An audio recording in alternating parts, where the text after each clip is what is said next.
အားလုံးပဲမင်္ဂလာပါရှင် Crypto Nova မှာပြန်လည်ကြိုဆိုလိုက်ပါတယ်အခုတစ်ခါပြောပြပေးမယ့်အကြောင်းအရာကတော့ String Development ဘဏ်တွေကနေပြီးတော့ Vega အချိန်တွေကိုငွေဘယ်လိုမျိုးလွှဲရတယ်ဆိုတဲ့အကြောင်းလေးကိုပြောပြပေးမှာဖြစ်ပါတယ်ဒါဆိုရင်ပထမအဦးဆုံးဒီ String Development ဘဏ်တွေကို login ဝင်ထားလိုက်မယ်ပြီးပြီဆိုရင် String Development ဘဏ်တွေကနေပြီးတော့ငွေကိုထုတ်ပြီးတော့ Vega အချိန်တွေကိုထည့်မှာဖြစ်တဲ့အတွက်ကြောင့်မလို့အရင်ဆုံး Vega အချိန်တွေမှာလက်ခံမဲ့ address ကိုတွားယူမယ်ပေါ့နော်ဒါကတော့ Vega အချိန်မှာဒါကတော့ Vega အချိန်မှာ Vega အချိန်ထဲမှာဆိုရင် deposit တင်မှာပေါ့နော်ငွေသွင်းမှာဖြစ်တဲ့အတွက်ကြောင့်မလို့ deposit ကိုနှိပ်လိုက်ပါမယ် Vega အချိန်ရဲ့ deposit မှာဆိုရင်ကိုထုတ်မှာက USD STB ကနေပြီးတော့ USDT ထုတ်ချင်နေဆိုရင် Polygon network ကိုပဲရွေးရမှာဖြစ်တဲ့အတွက်ကြောင့်မလို့ Polygon network ကိုအရင်ဆုံးရွေးလိုက်မယ် Polygon network ပြီးပြီဆိုရင်တော့ဒီမှာဒီ address လေးကို copy ကူးလိုက်မယ်ပေါ့နော်ဒါဆိုရင် String Development ဘဏ်ထဲကိုပြန်သွားလိုက်မယ်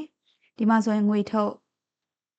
String Development ဘဏ်ထဲကငွေထုတ်တဲ့နေရာကိုရောက်သွားပြီဆိုရင်ကိုက IM ကနေထုတ်မှာလားဒါမှမဟုတ် Crypto မှာငွေထုတ်မှာလားဆိုပြီးရွေးလို့ရတယ်ပေါ့နော်ကိုကတကယ်လို့ Crypto နဲ့ငွေထုတ်မယ်ဆိုလို့ရှိရင်ဒီမှာသူကအချက်အလက်တွေပြောထားရပေါ့နော်အနည်းဆုံး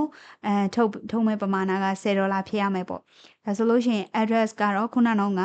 Vega အချိန်ထဲမှာယူလာတဲ့ address ကိုဒီမှာ copy paste လုပ်မယ်ပေါ့နော်ပြီးတော့ပြန်စစ်မယ်ကိုယ့်ရဲ့ address ယူလာတဲ့ address ဟုတ်မဟုတ်ပြန်စစ်မယ်ပေါ့နော်ငွေ amount ထည့်မယ်ငွေ amount ကတော့10အနည်းဆုံးဖြစ်တဲ့အတွက်10ထည့်ပေါ့နော်ပြီးပြီဆိုရင်တော့အတည်ပြုပါသည်ပေါ့ဒီမှာတော့ငွေထုတ်တဲ့ pin နံပါတ်ကိုထည့်ရမယ်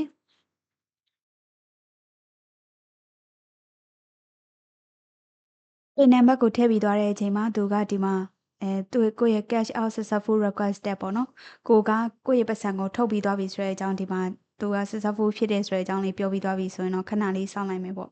STB ထဲမှာဆိုရင်ကိုယ့်ရဲ့လက်ကျန်ငွေလည်းမရှိတော့ဘူးဒါဆို history မှာတွက်ကြည့်လိုက်မယ် history မှာဆိုလို့ရှိရင်လည်းကိုယ့်ရဲ့ငွေထုံးမှာဆိုလို့ရှိရင်$10ထွက်သွားပြီပေါ့နော်ဒါဆိုရင်တော့ Vega အချိန်တွေကိုရောက်တဲ့အချိန်ကိုစောင့်ရမှာပါ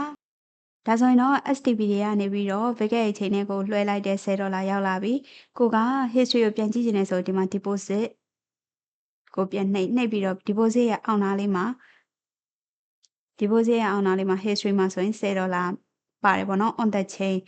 တော့ဒီမှာ Polygon network နဲ့ successful ပြနေရပေါ့နော်ဒါကတော့ history ပါကိုယ့်ရဲ့ဒီ